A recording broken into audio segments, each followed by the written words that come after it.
ওকে, so এই ভিডিওতে আমরা কি করতে যাচ্ছি? এই ভিডিওতে আমরা ২ টা ডাটা ফ্রেমকে কনক্যাট করতে চাচ্ছি বা হচ্ছে ২ টা ডাটা ফ্রেমকে একসাথে এড করতে চাচ্ছি।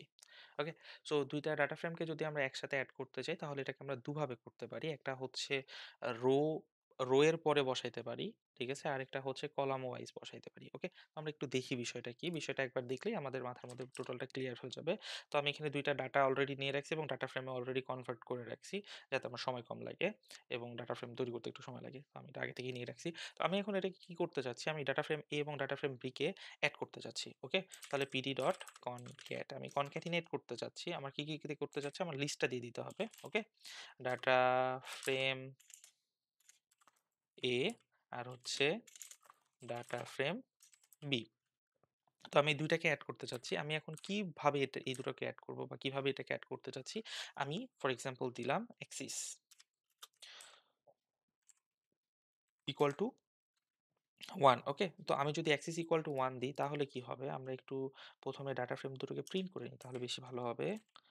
Print data A frame A এবং প্রিন্ট ডাটা ফ্রেম B ওকে? আমি যদি ২ টা ডাটা ফ্রেমকেই নিয়ে নিই, আমি যদি ২ টা ডাটা ফ্রেমকে রান করি এবং কনক্যাট করি।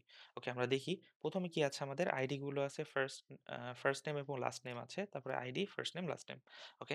সো আমাদের কাছে ২ টা আছে।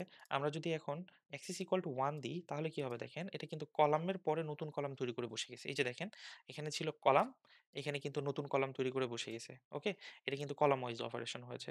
ঠিক আগে আমরা যেটাকে বলছিলাম আর কমা সি আর সি তো এখানে হচ্ছে আর হচ্ছে 0 আর সি হচ্ছে 1 এখানে কিন্তু কলাম অপারেশন পারফর্ম হয়েছে এবং এরা কিন্তু নতুন কলাম হিসেবে বসে গেছে ওকে সো আমি যদি এখানে 0 দিতাম তাহলে কি হতো দেখেন ওরা কিন্তু একদম রোতে বসে যেত এই যে এ পর্যন্ত আমাদের প্রথমটা ছিল অ্যালেন আলী আর তারপরে এই অংশটাতে কিন্তু বসে গেছে ওকে সো আমরা দুভাবে এখানে কনক্যাট করতে পারি কলাম আর হচ্ছে রো ওয়াইজ থ্যাংক ইউ